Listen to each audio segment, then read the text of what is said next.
Westminster focused on healthcare for women and children. Other royals have been born at Portland Hospital, including Harry's cousins, Princess Beatrice and Princess Eugenie. All right, babes, brace yourselves because this one is going to knock the wind right out of you. A jaw-dropping hospital report is circulating like wildfire, and it's not from some dodgy gossip page or conspiracy group in a basement. No, no, no. This is a legit, official medical document, and it's saying, get ready for it, Meghan Markle did not give birth to baby Archie. I know, right? What in the actual royal madness is going on?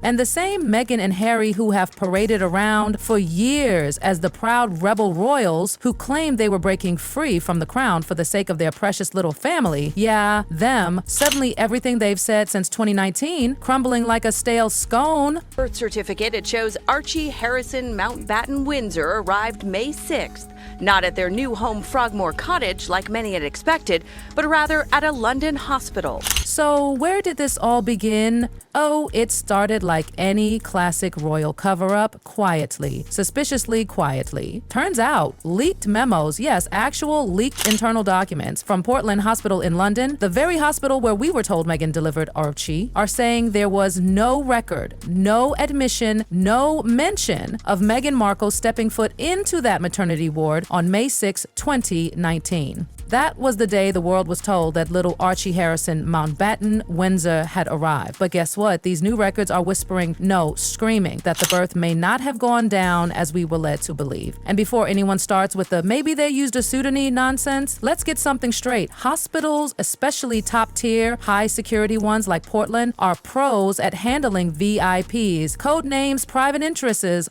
whole secret floor. But even under all that, legal documentation is still a must. And there was nothing, zilch, not a single record that can be traced back to Meghan. Not under her real name, not under a fake one. One insider went on record saying, we had VIPs that week, but not her, not even under an alias. We checked. Oh my God. So now the big question on everyone's lips. If Meghan didn't give birth to Archie, who the hell did?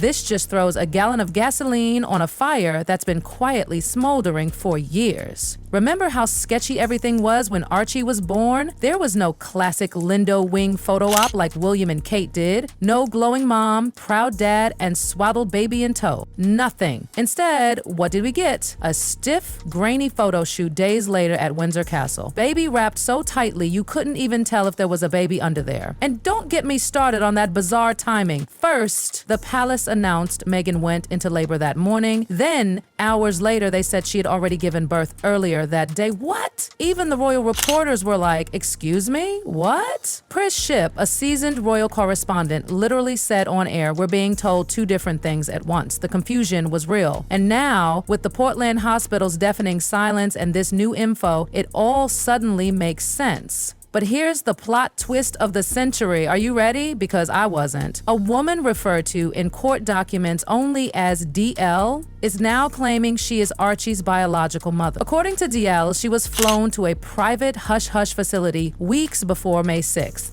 She gave birth under strict non-disclosure agreements, was discharged almost immediately, PAID, and warned to keep quiet. And she did, until now. Why now? Because seeing her baby on global headlines being called mine by someone else, it was too much. And you know what? Can you blame her? Let's talk motivation. Why would Meghan and Harry go to such ridiculous lengths? Honey, it all boils down to optics. For a child to be in the royal line of succession, the birth must be from the royal spouse. That means Meghan had to give birth to Archie, or at the very least make it look like she did. Otherwise, no royal status, no titles, no baby hype to launch their new brand after ditching the palace. Harsh? Sure, but this is the game they signed up for. And listen, the clues were always there. Remember that viral video where Meghan bent down and her baby bump literally folded like an inflatable beach ball? People laughed it off, oh, it's just the dress. But girl, the footage is back under the microscope. One body language expert even said the bump moved weirdly. Sometimes it was sitting way up high,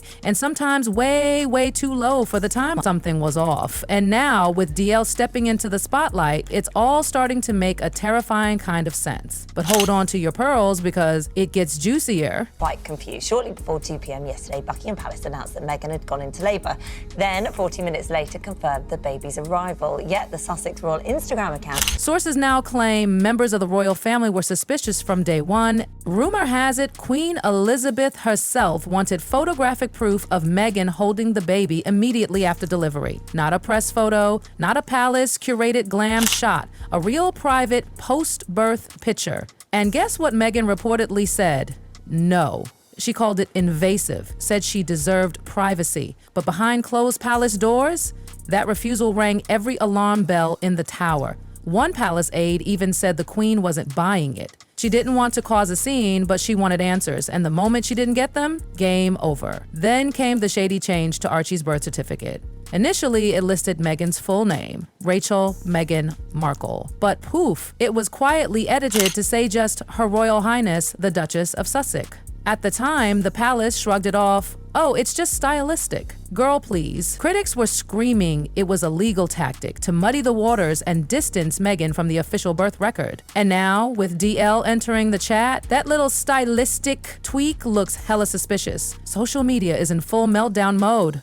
Tweets going viral, people are furious, betrayed, demanding answers. If Meghan didn't give birth, why did we all have to play along? One post raged. Another said, this isn't just another Diana, this is deception.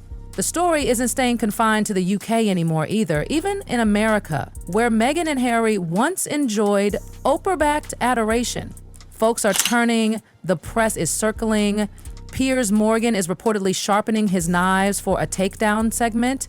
Daytime talk shows are foaming at the mouth. People aren't just mad that they were misled, they feel played. And honey, if there's one thing Brits and Yanks have in common, they hate being lied to. This is no longer just a royal scandal, it's an international spectacle, because if those hospital documents are real and DL's lawyers follow through with the receipts, it could be the biggest royal bombshell since, well, ever. So let's not forget, the entire Harry and Meghan brand has been built around this perfect little family picture. The defiant prince, the strong duchess, and their adorable biracial baby boy shielding themselves from a cruel, outdated institution. But now, if Archie wasn't even biologically Meghan's, that whole fairy tale shattered. Like Buckingham glass on cobblestone. Think about it. The Oprah interview, the Netflix docuseries, the entire Spotify podcast narrative. All of it wove this image of them as fiercely loving, misunderstood parents doing whatever it took to protect their child.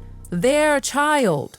But if that baby wasn't actually carried and delivered by Meghan, the foundation cracks, their image collapses under the weight of their own deception.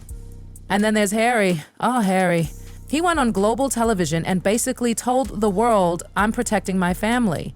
He dragged his own relatives through the mud, blamed the palace, accused them of racism, and presented himself as the ultimate modern dad, breaking cycles, shielding his wife and son from toxic tradition. But if he was in on this the whole time, if Harry knowingly participated in this charade, it's not just disappointing, explosive. Forget public sympathy, forget emotional redemption arcs. This pushes him right into the realm of royal scandal history, right next to Wallis Simpson, Princess Margaret's forbidden love, and every dodgy duke and shady countess before him. Except this time, it's not just about a forbidden romance or palace protocol, it's about faking a royal birth. And that's practically treason. Now, DL, this mystery woman who claims she is Archie's actual mother, is reportedly gearing up for the ultimate royal expose. Sources say she's already been in touch with 2 major media outlets. We're talking global names here, not just your everyday tabloid. She's passed along initial documentation, hospital ID badges, sealed NDAs, pay records, timestamped discharge files. She's got proof, darling. And if she goes fully public, boom, the royal illusion is done. Finito, blown to bits. And the worst part, silence. Deafening silence from Meghan and Harry's camp. No statement, no denial, not even their usual, this is beneath us PR line, just dead air. And in crisis communication, communications, silence equals guilt. Because if this turns out to be true, if Meghan never physically gave birth to Archie, it's not just embarrassing, it's legacy destroying. It rewrites everything we thought we knew about them, about the last 5 years, about that dramatic Megxit exit. And let's be honest, there's no couch in the world, not even Oprah's, soft enough to break that fall. Meanwhile, the world is literally holding its collective breath. Everyone, from loyal royalists to reformed Sussex fans, is a watching BL, waiting. Because if she drops the full receipts, the kind of medical evidence and court-ready proof she's hinting at, it's game over, not just for Harry and Meghan's brand, but for the monarchy itself. Because here's where things go from juicy to serious. If Archie wasn't born to Meghan, then technically he was never eligible for the royal line of succession. And guess what? That line isn't just a tradition, it's law. That's right, it's legally enshrined in the British Constitution. You can't sneak a child into the line of succession like it's a VIP party. You can't fake mom your way into a royal bloodline without massive legal and constitutional consequences. If DL's claims are authenticated, if those medical records match up, Parliament might actually have to get involved. Yes, Parliament. This would be the most severe royal crisis since Edward VIII abdicated the throne to marry American divorcee Wallis Simpson. And funny enough, that also involved an American woman upending the monarchy. Deja vu, anyone? Let's zoom out and ask the question everyone's been too scared to really voice. Why? Instead, they chose a lie, an elaborate one. A lie that included hiding medical records, staging photo ops, editing legal documents, and allegedly silencing the real mother of the child. And now, that lie is unraveling publicly, brutally, loudly. And Meghan, sources say she's in tears, not just because of the media firestorm, but because the carefully curated life she's worked so hard to build, the speeches, the charities, the brands, the feminist quotes, the Archetype podcast, the Hollywood dreams, is crumbling. And Harry, one insider said he looks lost. He's spiraling. The same man who once stood before cameras with fire in his eyes, defending his wife and child like a modern-day knight, he's nowhere to be seen. No appearances, no rebuttals, no sharp statements about protecting family, just silence. And it's that silence that has everyone talking. Because when you're innocent, you say something, you stand tall, you clarify. But they're saying nothing, which only fuels the fire more. Public trust? Evaporating. Even in the US, where their popularity held strong, sentiment is shifting. The Oprah crowd is turning. Late-night comedians are making jokes. Editorials are getting bold. One headline even read, "From palace to pariah?" It's brutal. But here's the thing. This is what happens when you lie to the public, especially about something as monumental as the birth of a royal child. And the British public? Oh, honey, they don't play. This isn't just about gotcha gossip. This is about the crown, the institution, the very idea of legitimacy. And if the public starts to believe that even a royal birth can be faked and spun for Netflix deals and Spotify money, that trust, it may never come back. Now let's talk about what happens next, because the storm isn't slowing down. Palace lawyers are reportedly drafting contingency plans, Cook Reed reported. A possible ad collaboration with, if planned, discussions are allegedly happening about how to gracefully amend the line of succession without making it look like an admission of guilt. Imagine the panic. There are rumors of internal pressure on Harry and Meghan to step up and address the claims before Parliament or the media does it for them. Because make no mistake, if DL's evidence is airtight, the monarchy will have to respond. This isn't going to stay buried under palace rugs and Montecito garden benches. We are witnessing the beginning of what could become the most catastrophic royal scandal in modern history. And the worst part? It didn't have to be this way. This isn't some accidental slip. This is a choice, a deliberate, calculated effort to deceive. And when people feel deceived, especially by public figures they once adored, the backlash is merciless. So what can Meghan and Harry do now? Honestly, there might be no way out, because if DL comes forward with verifiable medical records, court documentation, and heaven help us, DNA results, it's over. Game, set, match. There will be no comeback tour, no teary-eyed redemption special, no we did what we had to do narrative. They will have lied about a royal birth, lied to the public, lied to their fans, lied to their family. And for what?